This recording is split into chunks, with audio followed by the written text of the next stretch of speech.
there was some family farmland that I moved a little house, a little one-bedroom house on. I moved over there and started putting up a little fence and had a little 3-stall barn. And as I could, I built fence, lanes, and upgraded the farm. I guess 30 years I've put into that place.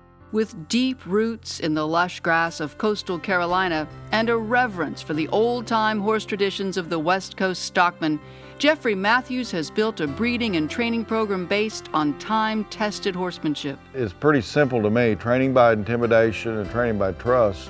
You can break a horse in a halter to do all that if you take the time. And some people say that's not possible, but I know it is. I've seen it. The old Hackamore guys could. The horse would work as good as a soft rope halter as he would anything they put on him, because they had spent the time. It's not rocket science, but it's a lot of time. A lot of time and the right horse with the right breeding and the right program on which to build unprecedented success from Carolina to Reno, to the capital of cutting, Fort Worth, Texas.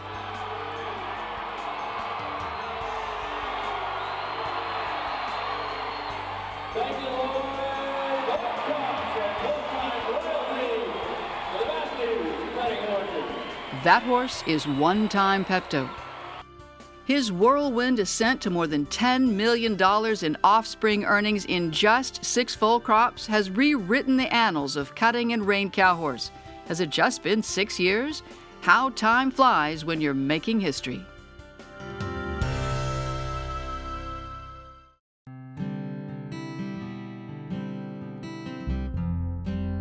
One-time Pepto, now with $10 million in total offspring earnings in just 6 full crops. It's been a precedent-setting, history-making journey for the roan son of Pepto Boonsmall out of One Time Soon by Smart Little Lena, from the moment he was purchased at auction for a record $380,000. I said, my gosh, what have I done? By Jeffrey Matthews, who just had a feeling about the way this horse moved. He stopped as hard, as low in front as he did behind, and went the other way so effortlessly. Still this day, it sticks in my mind. Those moves helped one-time Pepto rack up $331,000 in earnings in a little less than 2 years under NCHA Hall of Fame rider Matt Gaines. I mean, he just got to a point to where he was that smart, that confident about everything he was doing that, you know, you almost felt invincible. Before he was retired sound for breeding at 5, the Matthews bred one-time Pepto to a limited group of very select mares. Of course, part of that's due to the fact that a lot of really good mares were bred to that horse, and that's because of the industry's trust for Jeffrey. And in his first full crop, the young stallion proved himself and made history again.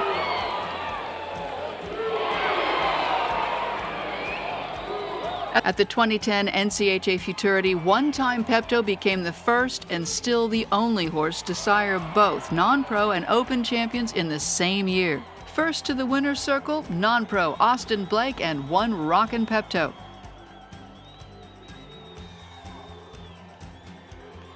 In the open, one-time Royalty, a Matthews homebred given his early training by Jeffrey, who would go on to earn nearly $500,000, garnered a record-breaking score of 230.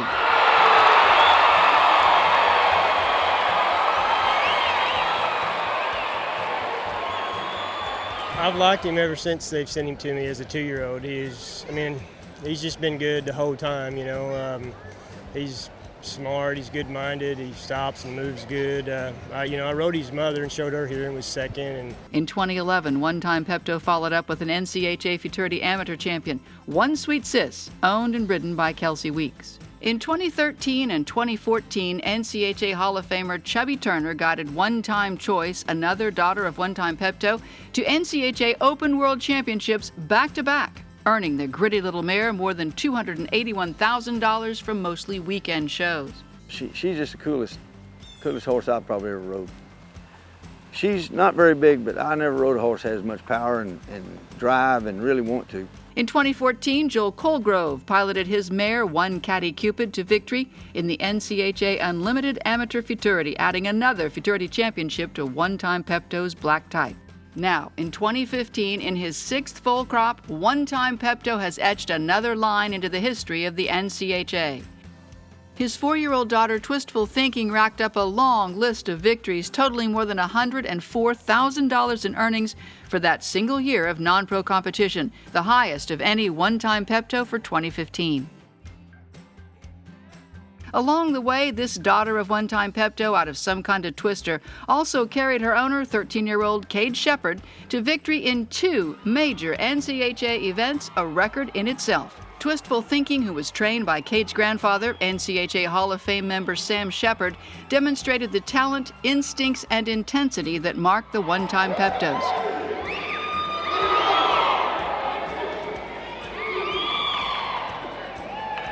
Pretty fast. She was probably the fastest one I've ever ridden. Cade Shepard became the youngest rider ever to win an NCHA major, and then he became the youngest to win 2 Triple Crown titles in the same year, when he and Twistful Thinking cut their way to a 2nd championship at the Summer Spectacular from Draw 2.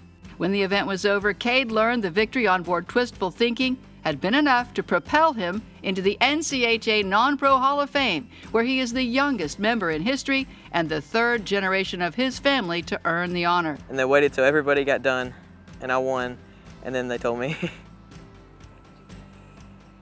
I didn't know what to say. You know, it's been a really neat deal, and Cade's done well on horses that I've trained, but for my dad to train a really nice horse that he can make the Hall of Fame on, that's just that much better. It was also family time for Phil, Marianne, and Ryan Rapp during 2015. Hall of Fame members Phil and Marianne, Cutting's all-time leading riders in Open and Non-Pro respectively, rode the 4th and 5th highest one-time Pepto earners for the year. Phil picked the Cotton Stakes Classic Open Reserve Championship and was a finalist elsewhere for just under $51,000 in earnings for 2015, lifting the mare by one-time Pepto out of Cat's Twisted Whisker to more than $95,000 in total earnings. Marianne put just over $51,000 in earnings on one Red Mist out of Cat Mist to bring the mare's total winnings above $83,000. And their son Ryan Rapp, then 12 years old, won the NCHA Junior Division Youth Summer Scholarship Championship on board another one-time Pepto, Spooky's Time to Shine. Ryan's unbelievable score of 229 was a record for a youth in the NCHA.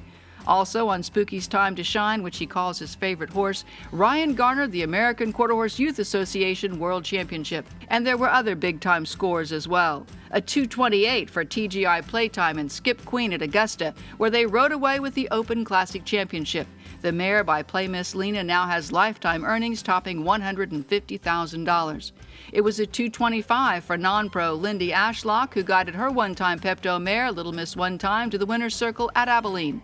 The second highest earner for 2015 was Pink Cadillac out of Kitty Cadillac, who finished first at the Brazos Bash and reserve at the Summer Spectacular, earning nearly $70,000 for the year and topping $90,000 in lifetime winnings.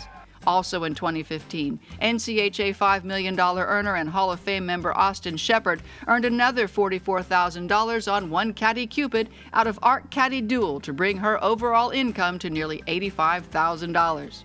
She's probably one of the better ones I've had. I just won the Cotton Stakes on her.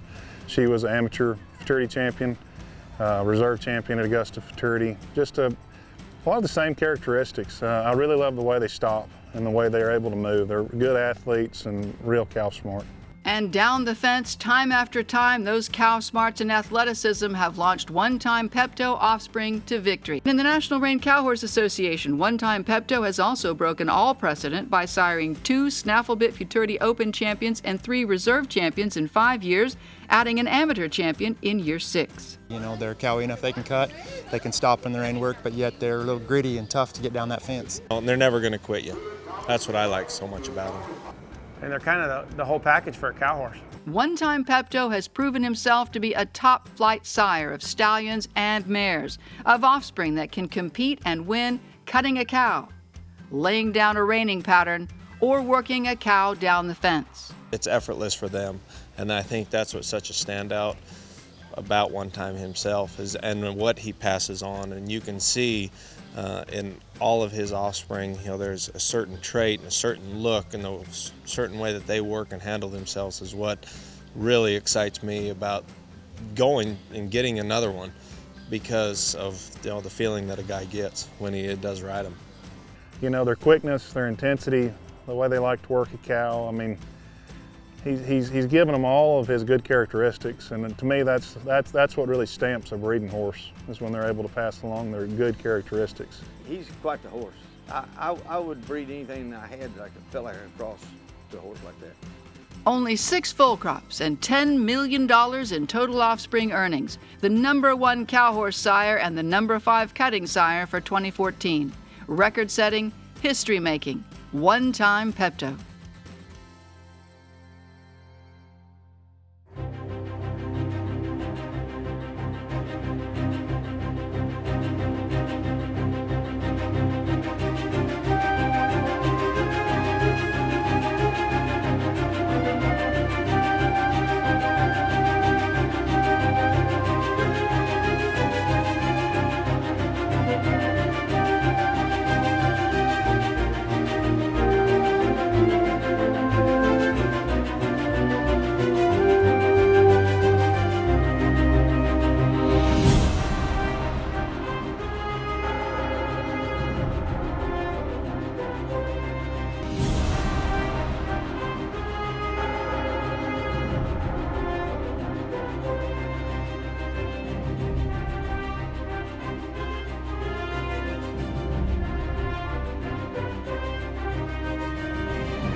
I really liked one-time Pepto when Matt Gaines showed him. I thought he was very physical and maybe just a little different than most Peptos. I really liked the Pepto Boone small horses, but I thought he was probably the most athletic one I ever saw. I just love the way he stopped. He stopped real wide behind, which gave him a good base to turn around. He was very quick, athletic. A lot of the things he's passed on to his babies were the things that I liked about him. I guess the first one-time Pepto I ever bought, I bought as a yearling. I bought him from Frank Merrill and made the futurity finals on him 2 years later. His name was Time to Hang Him. He was really fast, really athletic, could stop. Probably one of the most athletic horses I've ever had. And that horse, to me, he could get in a position where he wasn't supposed to be, and he could make it look really good. So that comes in handy sometimes. You know, at the Cotton Stakes, when he was a 4-year-old, I won the Cotton Stakes on him and had a really nice run there. You know, all through the futurity, he was a really good horse. I won the semifinals on him at the futurity. That was probably one of the best runs I ever had on him. I trained a mare actually the same year. Her name is Diva's On Time, and she's been a really good mare. Kate got to show her this year in the youth at the Summer Spectacular, and was second in the Youth World Finals and third in the Youth Scholarship. And she's just a really big, strong, stout mare. Maybe not quite as fast as Time to Hang 'em, but just a really exceptional horse. A mare I showed at the futurity this year, One Caddy Cupid. She's probably one of the better ones I've had. I just won the Cotton Stakes on her. She was an amateur futurity champion, reserve champion at Augusta Futurity. Just a lot of the same characteristics. I really love the way they stop and the way they're able to move. They're good athletes and real cow smart. I remember it was right before the futurity. My dad, I forgot where we were. I think we were in Fort Worth.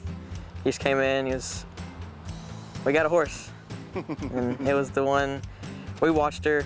I've seen her at the pre-works and I liked her a lot, and then we bought her. A customer of my dad's, Charlie Israel, he owned the mother, and he allowed Cade to show her in the youth. Cade got along with her really well, embryoed her to one-time Pepto, and ran this filly through the sale as a yearling, and my dad bought her and trained her, and I got to watch her be trained. Always really liked her. And at the futurity, Dad had some people trying to buy her and never could get her sold, and so we kind of struck a deal, and I bought her for Cade. But my dad trained her and continues to ride her. She was pretty fast. She was probably the fastest one I've ever ridden until then, instead of her mom. It was pretty fun though. Well, my first one was whenever at the limited non-pro at the futurity, I got second. I marked a 222 and tied with some of my buddies, Sheridan Clark and Lance Cooper. And then I got second at the Ike honor and won the limited there.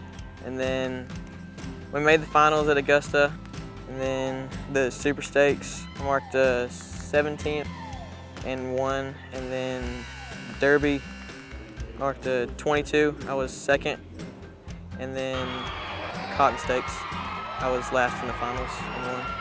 After the Derby, I won, and then they were talking about it, if you were to win something else in the 4-year-old, that you could go into the Hall of Fame.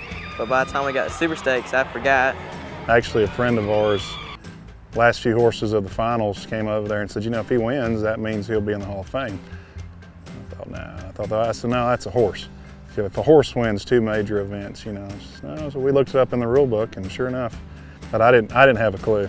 I was just hoping he'd win the cutting, and you know, it's just been one show after the other has been great, and you know, with the Cotton Stakes win and then being 5th at the Brazos Bash, that put him in a pretty good lead for non-pro horse of the year. So, you know, it'd be a pretty amazing year to be the youngest to ever win an event, win the Super Stakes, win the Derby, go the youngest to be in the non-pro Riders Hall of Fame, and then win NCHA Horse of the Year. I mean, that would be just incredible. I can't even believe it. And then we got to the finals, and I showed, and they waited till everybody got done, and I won, and then they told me. I didn't know what to say. It's been a really neat deal, and Cade's done well on horses that I've trained, but for my dad to train a really nice horse that he can make the Hall of Fame on, that's just that much better. Totally unexpected. I mean, I knew he would do good. I knew he worked hard at it, and he had a lot of ability, but you know, it's just been the kind of year you dream about. I mean, you don't expect it to happen, and when it does, you don't really believe that it really happened. And she's an excellent horse. She's, you know, when you get a horse like that you can win on, you win enough on them where you feel like you can't be beat, and that's a great feeling. It doesn't come along very often, but Cade's got a lot of confidence in her, and he goes and shows her he's real comfortable on her, and that, you know, that's half the battle winning. She loves her job, you know, and you can certainly take that out of a horse training, but you can't train a horse to do that, and she loves it naturally.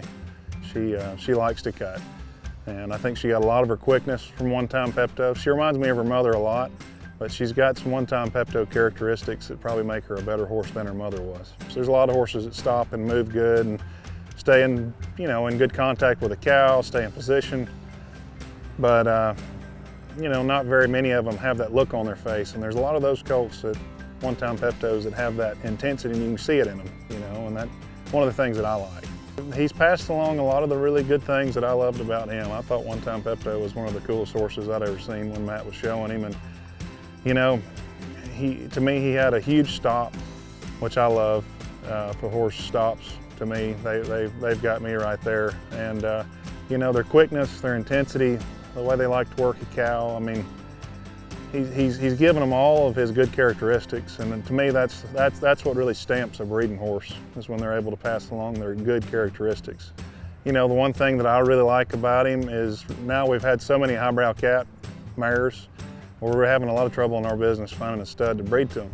There's every good horse seems to have cat in it, and one-time Pepto doesn't. And we've had a lot of luck breeding one-time Pepto 2 cat mares. That's what Diva's on Time's out of a cat mare, and One Katy Cupid is out of a cat bred mare. So he's a necessary horse in our business. He's a big, strong horse. The horses are sound. Not only that, we're getting away from the cat bloodlines a little bit. Very good outcross. Yeah, the Matthews have really stood behind him good. And they've been great to deal with as far as going through the breeding process. And he's not the cheapest stallion in the world, but the saying's true that you get what you pay for.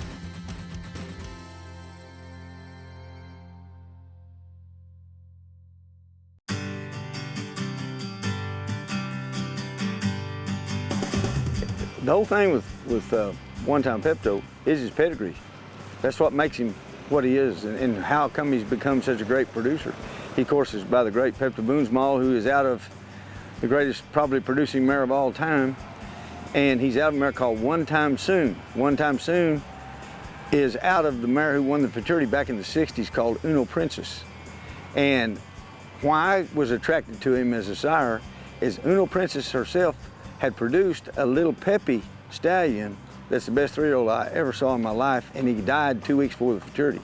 Joe Heim had him, and he was phenomenal. There'd be a cow, anywhere from 150, 200 feet away in his pen. He'd be turned out, and that cow would be moving around. He'd be breaking down and looking at it. And he had unbelievable cow. And I mean, I've never seen a 3-year-old do what that horse could do. Of course, they never were able to ride One Time Soon, but they bred her. And she come up, everything she has been a winner. But when they crossed her back on that Pepto, which is a son of Little Peppy, out of the greatest producing mare we've ever had, Royal Blue Boom, I mean, it was a no-brainer. I knew that horse was going to be a sire. He had to be. I mean, that was my feeling. Unfortunately, I didn't get one of them until later, when I come up with One Time Choice, and I kind of found her in the backyard somewhere, and she was like 4 years old, and it was Super Stakes time for a 4-year year, and you could barely catch her in a 12-12 stall, and we got her, and it's kind of, she was just bronky as she could be, just real wild and flighty, but she was real small, like Royal Blue Boom was. And I mean, the more we got around her, the more I rode her, I thought, boy, there's a horse in here. So I showed her in the fall, September, in Batesville, Mississippi, in a novice class, and marked 73 and won it. And I tried to show her in age events, but she was just a tad behind with them. So I thought, well, I'm behind, I'll just go to showing daily, like weekend shows and novice and stuff. And I did, and man, I mean, boy, by about the middle of that 5-year-old year, she was starting to get it. And so at the end of that 5-year-old year, I marked 3 days in a row, I marked 153 on her, which is 77, 76. And I thought, boy, I can't wait for the year to start. I thought, well, maybe I'll just try to go in the open next year and see. She was still a novice horse, but I thought, I'm not gonna mess with that. So I went to a 3-day show and won all three. I marked 75 all 3 days, and I thought, I'm gonna stay hooked here.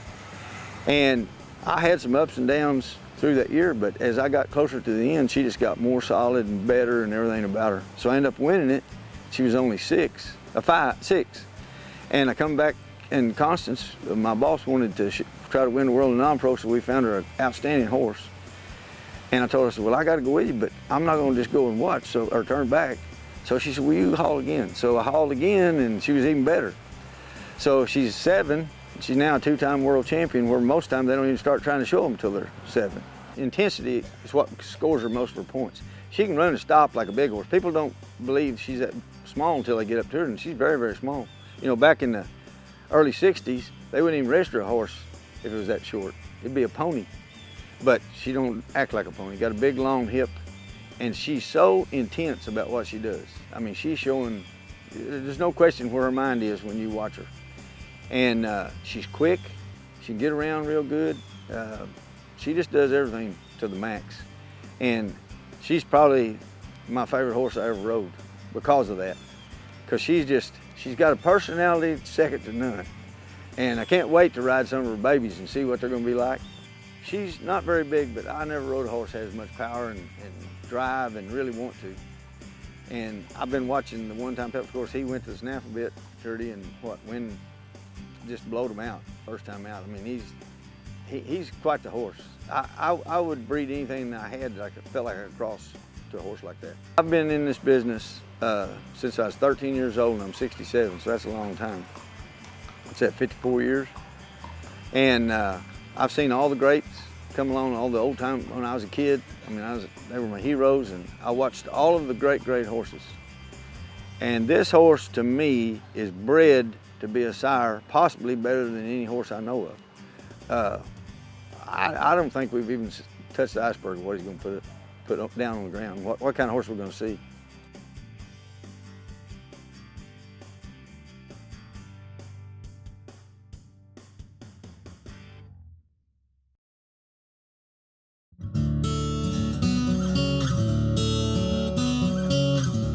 When I was looking at yearlings there in Reno, he had his head and neck sticking out of the stall, and he just had a gorgeous neck and a beautiful head. He's got a big, kind eye, and it just drew me to him. What was really on my mind was I knew that I had a really special horse. My family and I own him together, and when I got the big offer to sell him, I called a mentor, a friend, real good friend. I called a lot of people, but this one in particular, he says to me, he said, well, your dream of winning the fraternity, is that worth $100,000 to you? And I thought about that a while, and I said, you know, it's not. Or the 4 times previous. One time I made the limited open and the intermediate finals on a couple horses, and I ended up winning the limited open that year. And this is my first time in the open finals. A lot of my peers were telling me, you know, if I can get things done right, I've got just as good a shot as anybody. He was a lot of people's pick to do it. In the herd work, he felt really good. First cow kind of started off just not slow, but it wasn't the best. The second cow, he felt really good. He got hooked up and everything was good. He got a lot of working time, and he just felt like he was just right on from the start, and it was a pretty neat feeling. I was real proud of him when I trotted in there or loped in. He felt just as pure as he does at home, and I was real proud of him for that. And he just ran through everything and did everything just real clean and crisp, and we were able to walk away with a good score. Well, I was the seventh horse out, and I was tied with Annie Reynolds going into the fence work, and I was first between us. And then, yeah, once I scored that 224, and then I pretty much, you know, I knew that I had it at that point, because to be a 224 on a 3-year-old, it's pretty hard. Like, there was no 224s up to that point in the whole fraternity, prelims, anything. And so for her to match me, it was going to be, I knew it was going to be tough. I knew she had the horse to do it, but it's just so hard to get a 224 on a 3-year-old. They were yelling and screaming and hollering, and at one point during the run, I remember thinking, I don't know if I'm going to hear this, the judge's horn. It was pretty special. Yeah, that feeling of winning, it's unbelievable.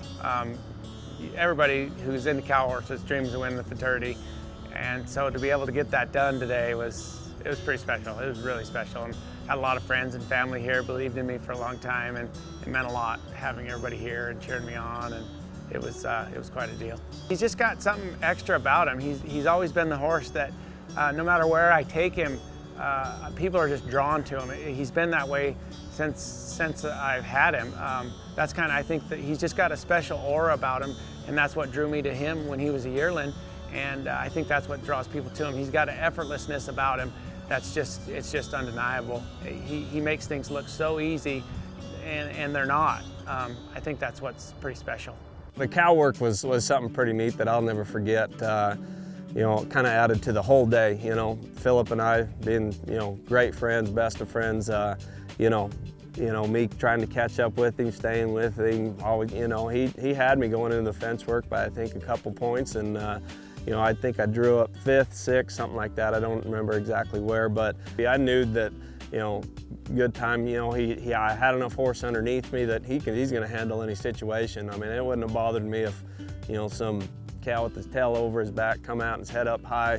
I mean, he can handle it, but he handles it in a smart way. He's aggressive when he needs to be aggressive, but he's really smart on not letting that cow get away from him. And he was a fence horse, you know, from day one.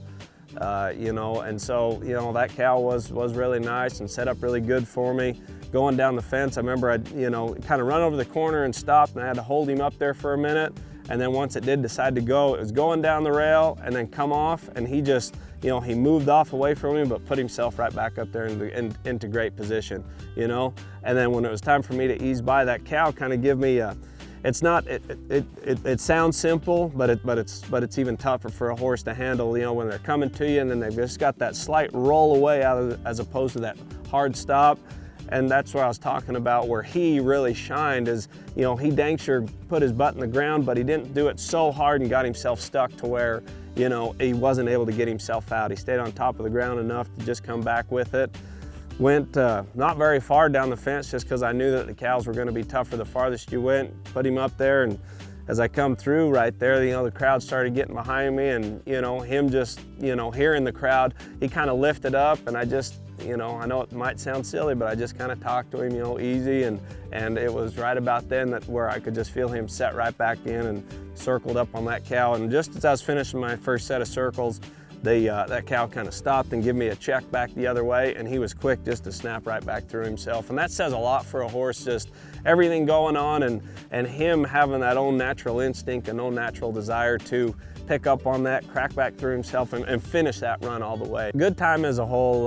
You know, he was a horse that, you know, dang sure had a lot of fire underneath him, but, you know, with the right kind of mindset, and never a horse that, you know, you really needed to, you know, make him be great. I mean, he took training just like all of them, but, you know, the times that he needed to get excited or get quick or go fast, whether it be going down the fence or, you know, out of the herd, you know, cow putting a lot of pressure on him, you know, he was the kind that, you know, you turn around or you get done handling that situation and you get stopped, and, you know, you could just feel him just let back down. If I go out there with, you know, being comfortable and confident in him and being relaxed, you know, as well as on target, you know, he was going to be spot on for me. And there was something about that day and just how the whole day turned out that I was confident in every single event. The one-time Peptos are a really good fit for the cow horse. You know, they're so pretty and they're huge stoppers. They work really good for the rein work, and yet they're cowy enough to cut, but not so cowy that they won't get close to a cow.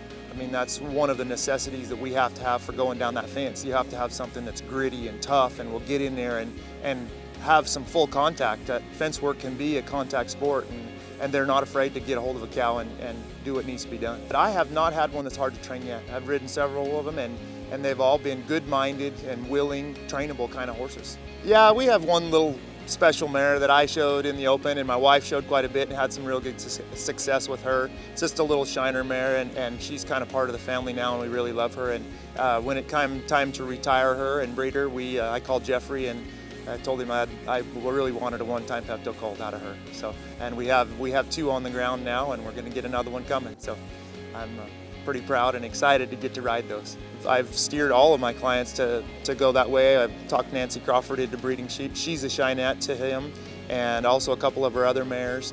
And I have a couple other customers that have Shiner mares, and I just think that the Shiner mares are going to be good crosses on him. So yeah, we've sent several that way, and I can't wait to get my hands on them. There's a level of grit there that you don't find in a lot of horses, and that's what's keeping me going back to the one-times. The strength, the grit, they're all cowy and they all want to stop, and not to mention how pretty they are, and they're kind of the whole package for a cow horse. It'd be within a guy's best interest to get a hold of one just because of their natural ability for one, their willingness to be trained, and you know, that they do present such a finesse out there when that person does put them together.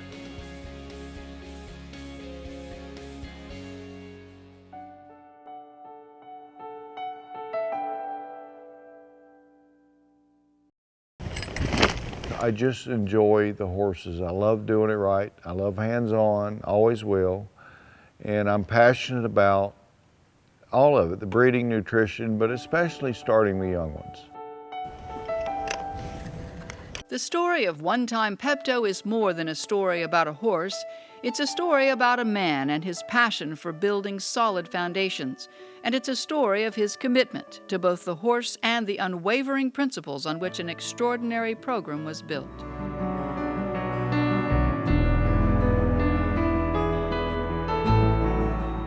The story first began in the emerald green of coastal North Carolina, where, over 40 years, the family of Jeffrey Matthews built a world-renowned pork and poultry business that started as a modest grain operation. It was during his childhood growing up in this business that Jeffrey first discovered his love of horses. My grandparents, in particular, supported us having horses and ponies, and it grew to showing some AQHA pleasure horses, and that grew into a little more refinement with halter horses. And then later on, I left home early after in my teens, and went to work for a major horse trainer, Tommy Mannion, when I was a kid. Eventually, in his 20s, Jeffrey ended up in California, where he learned the patient, centuries-old tradition kept alive by some of the finest West Coast horsemen. Little did he know then that this exposure would affect everything he believes today about raising and training exceptional performance horses. It's pretty simple to me, training by intimidation and training by trust.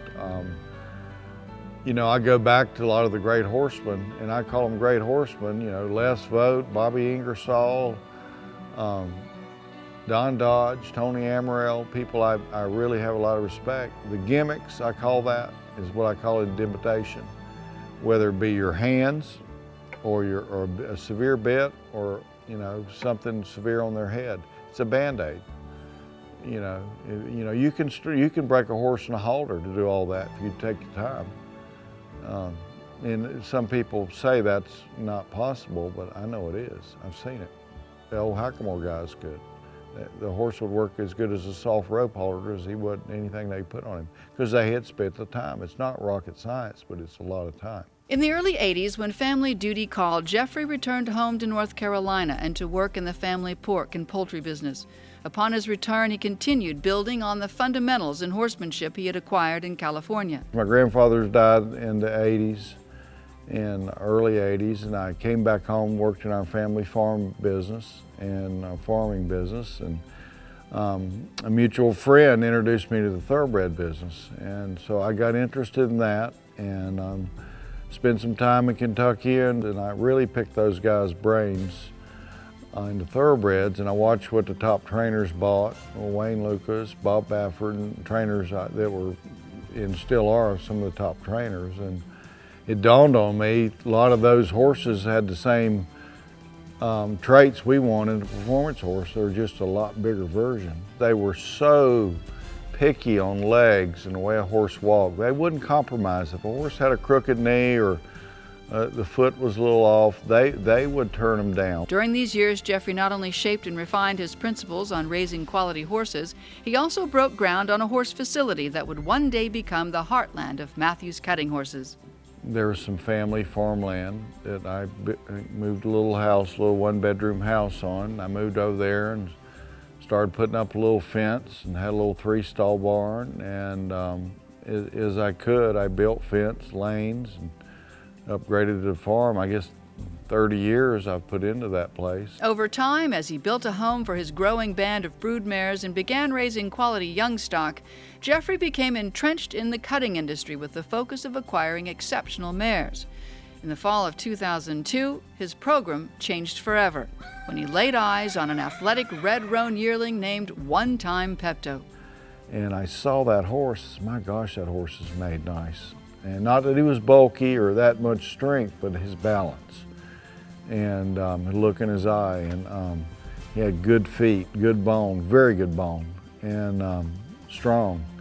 So anyway, I thought about him, but we left. I didn't say much. So here again, driving around, I said, I want to get back. And thought to myself, I want to go look at that horse again. So I went back the next day. I called him and asked if it was okay. He says, could I see him in the round pen move? He said, no, I'm scared to turn him loose. And I said, well, okay, because I wanted to see him move. And of course, I understand they're fitting a horse for the sale. They don't want to take a chance on hurting himself, getting hit or something. So anyway, we talked a little bit, and he said, okay, you can see him move. So I said, now, can I move him around the round pen? And reluctantly, Tom said, okay, and we laugh about it now when I see him every now and then. So I put him in the round pen because he was fresh. He's been fitting him for the sale in the stall, and tail was up, head was up. So I just stood in the middle and watched him move. And when he started relaxing, I just kind of kicked him into a lope, clucked to him, and he went around. And I learned from the cow horse guys, you know, you don't stop a horse till he's relaxed. They're going to stop correct. They're stiff, they're going to stop stiff. So when I stepped in front of that horse, I mean, he stopped as low in front as he did behind and went the other way so effortlessly. Still to this day, it sticks in my mind. So he goes around the other way a bit, and I said, well, that was probably a fluke. And I clucked to him a little bit, to the same thing, to relax. I stepped in front of him, he did the same thing again. So much. He reminded me what I'd seen the good thoroughbreds move like. I know it's funny to say, well, race horses are different than cutters. The way they move, to me, it's not. A pretty moving horse is a pretty mover. And well, their rear end's up under them for number one. And you look at the great race horses, they're all strong behind. They step up under themselves. And you look at the great cutting horses, jumping horses, reining horses, race horses, they're all strong behind and they step up under themselves to get that power from behind. I've been very, very picky on that, and because I believe in it. And so anyway, I silently decided I was going to try to buy that horse because, you know, I had a feeling like, it sounds corny, but I've never had that good feeling about a horse. And so I had a friend of mine that bid on him for me, Larry Sullivan, that I trusted, that would keep it under wraps. And because the horse was a big talk of the sale that year. Everybody, the top, Carol Rose, the respectable people were after that horse. So I just stood in the stands and had my guy down there. I said, well, he's going to bring such and such. I said, no, he's going to bring more than that. And I says, unless I come out of the stands and stop you, you buy him. He said, are you sure? I says, you buy him. And he's known me a long time. In fact, the first time I came to Texas, I met when I was probably 9 or 10 years old, I met Larry Sullivan with my grandfather, George Tyler, Matlock. And that was a special trip. So anyway, this is kind of funny looking back. I waited till he came in the ring and it started. So I was watching from up top. So I walked down and just happened to be there's one empty spot that I saw on the steps. I just stepped down there. Matt Gaines was standing there, and the bidding kept getting higher and higher. He went to 100,000, I think, on the first bid. And Matt goes, my gosh, what a pretty horse. And I never said a word to Matt. We just stood there, and it got pretty intense. We were standing there, and the hammer fell. 380,000. I was so nervous. I said, my gosh, what have I done? What he had done was buy a son of the great Pepto Boonsmall, by an own daughter of smart little Lena named One Time Soon, who would, one time soon, produce more than $1 million in offspring earnings. One Time Pepto turned out to be an even more extraordinary horse than Jeffrey could have imagined. Trained and shown by Matt Gaines, the elegant roan stallion laid down one victory after another. The Super Stakes, Abilene, Augusta, Suncoast, Pacific Coast, all in a little more than a year. He gave you the feeling that you could hold him about anything you put in front of him, you know, and there's not many horses that do that. I mean, he just got to a point to where he was that smart, that confident about everything he was doing that, you know, you almost felt invincible. It was surreal. I mean, the fact that it was kind of like, wow, it happened. It took me a day or so to get that to soak in, and everybody was calling and wanting to breed. And of course, I knew, here again, I knew from the thoroughbreds, they have a saying, you either breed them or you race them. I wasn't going to breed that horse till he retired. I knew that. I knew in my heart that's the way I was going to do it. So one-time Pepto, who had already earned more than $331,000, was retired sound early in his 5-year-old season to begin proving himself as a sire. Again, Jeffrey headed to Kentucky for advice. I had the opportunity to be friends with a gentleman by the name of Jimmy Bell who manages Darley. Well, they're the largest owners and breeders of thoroughbreds and winners in the whole world. And I'm friends with them, and I asked him could I speak to his breeding manager, just happened to be in town. They told me when the guy was going to be in town. I flew to Kentucky, and he told me 2 things. He says, mares are the key, which I knew, and says you got to limit your book and you got to screen your mares. And that means you have to be critical of who breeds your horse. And the 2 other things they said, he says, you're going to miss some good horses, you're going to make some people mad. And he says, but if he's the right horse, he will emerge. And I followed that philosophy, and the plan was, my wife and I had a plan, we'd start the book out that way, and then when the horse made a name for himself, we'd let the public decide, and that is exactly the way we did it. And fortunately enough, the public was behind the horse enough, the good mares came. And the rest, so they say, is history, because he has certainly proven himself, and the rain cow horse as well as the cutting. The Matthews plan was validated in the very first foal crop when one-time Pepto sired an NCHA Futurity non-pro champion.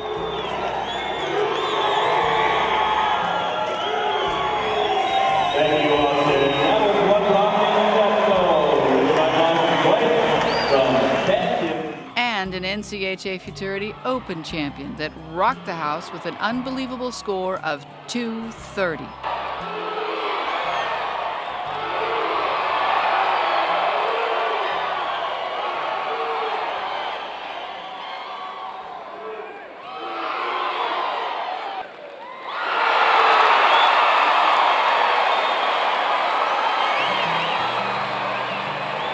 My spot in the horse business is not to be the star at Will Rogers. My spot in the horse business is to manage it to the best of my ability and use the God-given talent that I know I have. Passion for building solid foundations, commitment to a once-in-a-lifetime horse, and the unwavering principles on which his extraordinary program has been built. Matthews Cutting Horses and one-time Pepto. His legacy is timeless.